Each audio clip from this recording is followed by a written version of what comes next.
Saya punya pertanyaan yang ada di kepala saya itu sudah dari SMA.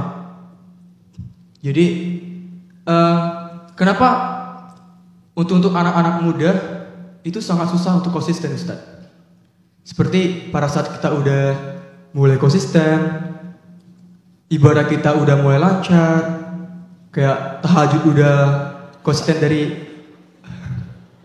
Kenapa?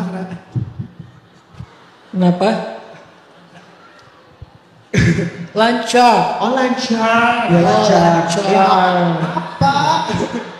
Gak udah mulai lancar gitu. Gak apa-apa, itu namanya aksen pronunciation. Yes, of course. Yes. Ya. Gak apa-apa, teruskan. Gak, kalau misal ibadah kita udah konsisten lah. Ya, kayak di lingkungan kita itu terutama di pertemanan ya. Ada-ada aja yang ngajak kembali lagi ke masa lalu ya, kayak kemaksiatan, kayak kita itu hidup di dunia di zaman maksiat itu lebih besar daripada kebaikannya, Ustaz. Bagaimana cara kita untuk tetap konsisten? Sedangkan godaan kita itu sangat-sangat besar, Ustaz. Godaannya apa? Iya. Godaannya apa? Bentar. Dari ajaran-ajaran pertemanan itu, Ustaz. Gal ini pembaca puisi ya? Enggak. Oh bukan ya? Enggak. Karena cara ngomongnya tuh keren gitu kan. Godaan. Ya, yang satu lagi ada dua pertanyaan. Yang pertama gitu ya, bagaimana yang pertama tadi apa? Yang kedua. Yang pertama apa tadi? Yang pertama godaan. Yang pertama godaan. Bagaimana cara kita tetap konsisten dalam godaan di dunia ini? Dalam godaan. Enggak, konsisten dalam ibadahnya itu. Ya. Oke. Iya. Dan kalau nanti godaan yang di mana dunia ini maksudnya itu lebih besar. Oh, siap. Yang kedua, banyak sekali teman-teman bilang gitu, kita nih udah buruk, kepala mau buruk-buruk aja, nggak usah lah. Nanggung gitu ya. Jangan tanggung gitu ya. Iya, jangan tanggung lah, kepala udah kecelup, mandi sekalian gitu, Ustaz. Udah yang gitu, Ustaz. Apalagi di lingkungan remaja ini, Ustaz. Kayak dari sholat yuk. Ah ngapain sholat, kita kan udah gini kepalangan, ya udah maksud aja sekalian. Bahwa dunia ini kemaksiatan lebih besar daripada ketaatan. Terus anak muda lebih sulit untuk istiqomah, kata siapa? Dan yang tua-tua juga banyak dosa. Bukan yang muda-muda doang banyak dosa. Cuman yang muda ini mungkin karena Gali mewakili anak muda, tapi orang tua juga banyak dosa kok. Karena hari ini apalagi dosa-dosa maksiat kayak gitu tuh nggak mengenal usia lagi kan. Kakek-kakek, orang yang udah sepuh banget bisa melakukan hal-hal yang sangat setan banget lah. Sampai nggak habis pikir kita kalau ngeliat video-video ataupun berita-berita itu kan kayak, aduh kok gini banget ya dunia sekarang ya gitu. Itu bisa terjadi. Jadi bukan tentang usia tapi lebih tentang lingkungan. Namanya bi'ah. Kita ada di sebuah bi'ah, lingkungan yang penuh dengan fitan, penuh dengan masalah. Fitan itu bukan ujian, bukan fitnah, tapi masalah, penuh dengan masalah. Kita buka gadget kita udah masalah. Kita keluar rumah udah masalah. Masalah itu ada di mana-mana. Tapi umat yang penuh dengan masalah inilah yang dimention sama Nabi sebagai saudaranya Nabi. Kalau apa? Kalau dia rajin bersolawat, kalau dia bisa istiqomah.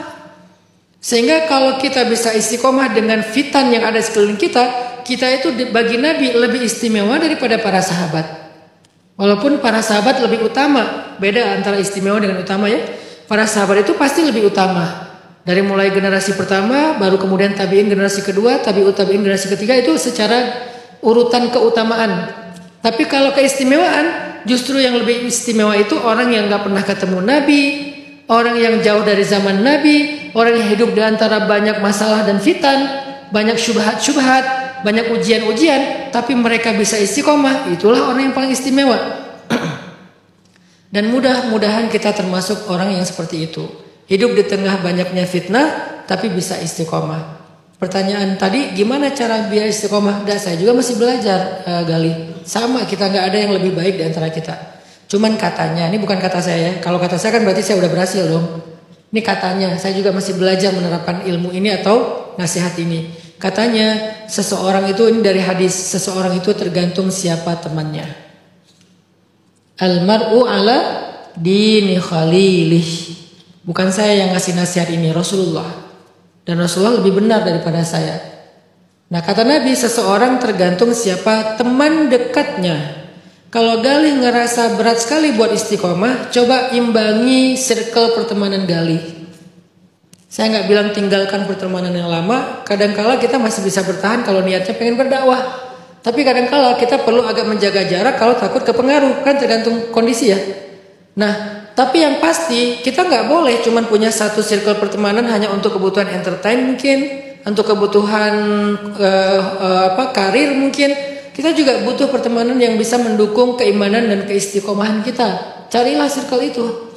Dan kalau Galih mau mencari circle yang solih, jangan pernah berharap mereka sempurna, karena Galih pasti akan kecewa. Jangan pernah berharap mereka sempurna.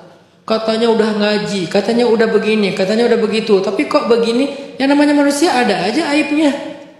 Selama aib itu bukan kemungkaran, selama aib itu bukan yang ekstrim-ekstrim banget, lebih dengan hal-hal yang gak nyaman aja, beberapa hal dari dia, ya toh kita juga sama kok punya aib. Jangan pernah mencari circle malaikat, karena gak akan pernah ketemu. Kalau kita mencari circle manusia, dia pasti punya kekurangan. Coba ambil sisi inspiringnya dia, dan tinggalkan sisi-sisi aibnya dia. Imbangi circle Galih dengan orang-orang yang, misalnya Galih pengen istiqomah ke masjid, cari circle orang yang rajin ke masjid. Pengen istiqomah ngaji, tilawah Al-Quran, cari circle yang rutin tilawah 1 hari 1 juz, sehingga di grupnya atau mungkin di pertemuannya kita termotivasi dari mereka. Memang butuh teman. Kita juga kalau mau ngejalanin hobi tanpa teman kan garing kan. Lama-lama karena udah garing malas kita ngejalanin hobi. Misalnya hobi kalian apa? Hobi saya misalnya nyelam. Kan ada istilah never dive alone kan? Jangan pernah nyelam sendiri. Ya itu udah jadi syarat, itu nggak boleh kita nyelam sendiri. Ditambah lagi nyelam sendiri mah garing. Ketemu hiu, gimana tuh sendiri? Masa capar-caparan, hai mana aja? Kan nggak mungkin ya. Jadi kalau mau seru ya bareng teman. Jadi nanti ada cerita, kita bisa kayak lucu-lucuan segala macam. Nah misalnya kalau hobinya itu, atau hobinya apa misalnya memotoran gitu. Memotoran sendiri kan bisa aja sih, tapi kayak kurang seru aja. Apalagi olahraga yang nggak mungkin sendiri. Badminton sendiri gimana? Sama dinding kali ya. Itu mah buat latihan defense kan. Tapi kalau mainnya sendiri gimana? Kita lempar bola, kita pukul bola ke sana, tiba-tiba balik, lari kita. Siapa yang mukul balik? Jadi nggak akan seru sendiri. Dalam hobi dan entertain aja nggak seru, apalagi dalam ketaatan. Jadi selalu butuh teman. Maka Galih challenge-nya sekarang, imbangi circle pertemanan dekatnya Galih dari yang entertain dan karir, sekarang tentang urusan agama dan iman.